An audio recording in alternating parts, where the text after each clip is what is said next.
നമസ്കാരം. എല്ലാ സജ്ജനങ്ങൾക്കും ദിവ്യസ് ഡിവൈൻ വേൾഡിന്റെ പുതിയൊരു അധ്യായത്തിലേക്ക് സ്വാഗതം. ഇന്നത്തെ എൻ്റെ വിഷയം ഓം നമോ നാരായണായ എന്ന ദിവ്യ മന്ത്രത്തെക്കുറിച്ചാണ്.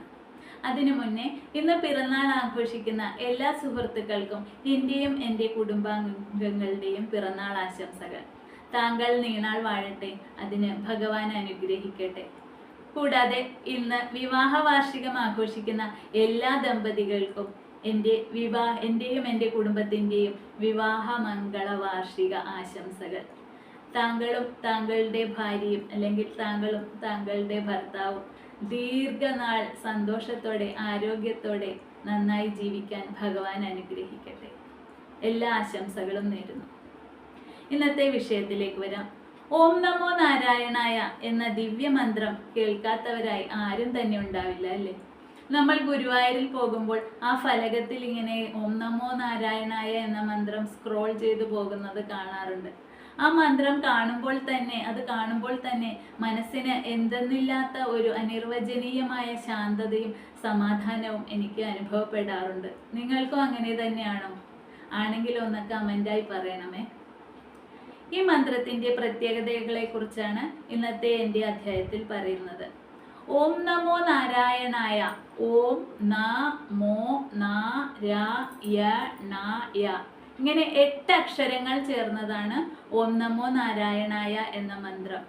8 അക്ഷരങ്ങൾ ചേർന്നതുകൊണ്ട് തന്നെ ഇതിനെ അഷ്ടാക്ഷര മന്ത്രമെന്നും അഷ്ടാക്ഷരീ മന്ത്രമെന്നും പറയാറുണ്ട്.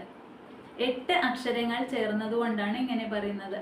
അഷ്ടപ്രകൃതികളായ പഞ്ചഭൂതങ്ങളായ ഭൂമി, അഗ്നി, ജലം, വായു, ആകാശം എന്നിവയും നമ്മുടെ മനസ്സ്, ചിന്ത, ബുദ്ധി എന്നിങ്ങനെ 8 കാര്യങ്ങളും നമുക്ക് അനുകൂലമായി തീരുന്നതിന് ഈ മന്ത്രം ജപിച്ചാൽ മാത്രം മതി.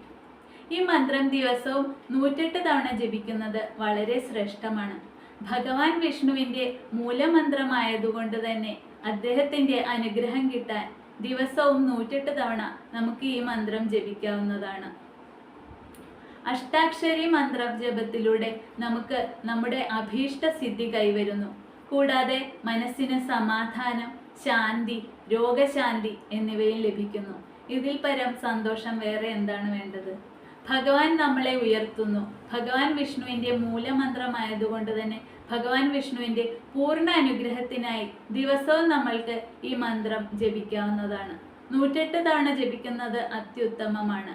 രോഗശാന്തിക്കായും അഭീഷ്ടസിദ്ധിക്കായും ആഗ്രഹ സാഫല്യത്തിനായും നമുക്ക് ഈ മന്ത്രം നിത്യവും ജപിക്കാവുന്നതാണ്. ഓം നമോ നാരായണായ എന്ന മന്ത്രം ജപിക്കുന്നതിലൂടെ നമുക്ക് സർവ്വ ഐശ്വര്യങ്ങളും ലഭിക്കുന്നു. കൂടാതെ നമ്മളെ ദോഷൈക ദൃഷ്ടികളിൽ നിന്നും ഈ മന്ത്രം രക്ഷപ്പെടുത്തുന്നു. നമ്മളുടെ ദോഷങ്ങളെല്ലാം മാറാൻ സഹായിക്കുന്നു. ദോഷൈക ദൃഷ്ടികൾ എന്ന് വെച്ചാൽ നമുക്കെതിരെ നിൽക്കുന്ന തടസ്സങ്ങൾ, ഉദാഹരണമായി നമ്മൾക്കെതിരെ പരദൂഷണം പറയുന്നവരെ നമ്മിൽ നിന്നും പതുക്കെ അകറ്റാൻ ഈ മന്ത്രം എന്നും ജപിക്കുന്നത് സഹായിക്കുന്നു. കൂടാതെ നമ്മളിലെ തന്നെ നെഗറ്റീവ് എനർജി മാറ്റി എപ്പോഴും പോസിറ്റീവായി സന്തോഷത്തോടെ ഇരിക്കാൻ ഈ മന്ത്രജപത്തിലൂടെ സാധിക്കുന്നു എന്ന കാര്യത്തിൽ യാതൊരു സംശയവുമില്ല. അതുകൊണ്ട് എല്ലാവരും ദിവസവും ഈ മന്ത്രം ജപിച്ചു നോക്കൂ. മന്ത്രദീക്ഷയില്ലാതെയും ഗുരുപദേശവും ഇല്ലാതെയും ജപിക്കാൻ പറ്റുന്ന ഏറ്റവും ഉത്തമമായ ഭഗവാൻ വിഷ്ണുവിൻ്റെ മൂലമന്ത്രമാണ് ഓം നമോ നാരായണായ എന്ന ഈ ദിവ്യമന്ത്രം. ഭഗവാന്റെ പൂർണ്ണ അനുഗ്രഹം നമുക്ക് ലഭിക്കുന്നു. കൂടാതെ മോക്ഷത്തിലേക്ക് ഭഗവാൻ നമ്മെ ഉയർത്തുന്നു.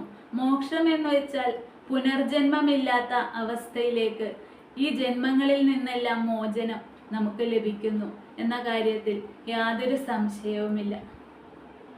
അങ്ങനെ നിത്യവും ഈ നാമം ജപിക്കുന്നതിലൂടെ നമുക്ക് എല്ലാ ഐശ്വര്യങ്ങളും സർവ്വ ഐശ്വര്യങ്ങളും ലഭിച്ച് സന്തോഷത്തോടെ ജീവിക്കാൻ സാധിക്കുന്നു എന്ന കാര്യത്തിൽ യാതൊരു സംശയവുമില്ല. അതുകൊണ്ട് എല്ലാവരും നിത്യവും ഈ മന്ത്രം ജപിച്ചു നോക്കൂ. ആർക്കു വേണമെങ്കിലും കൃത്യമായ ഒരു സമയത്ത് ജപിക്കുകയാണെങ്കിൽ ഫലപ്രാപ്തി ഉറപ്പാണ്. അതുകൊണ്ട് എല്ലാവരും ഭഗവാൻ നാരായണനെ വണങ്ങി നോക്കൂ. ഓം നമോ നാരായണായ എന്ന മന്ത്രത്തിൻ്റെ അർത്ഥം ഞാൻ നാരായണനെ വണങ്ങുന്നു എന്നാണ്.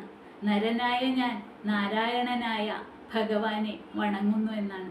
എൻ്റെ ഈ വാക്കുകൾ ഭഗവാന്റെ കാൽപാദത്തിൽ വെച്ചുകൊണ്ട് ഞാൻ ഇന്നത്തെ അധ്യായം ഇവിടെ അവസാനിപ്പിക്കട്ടെ.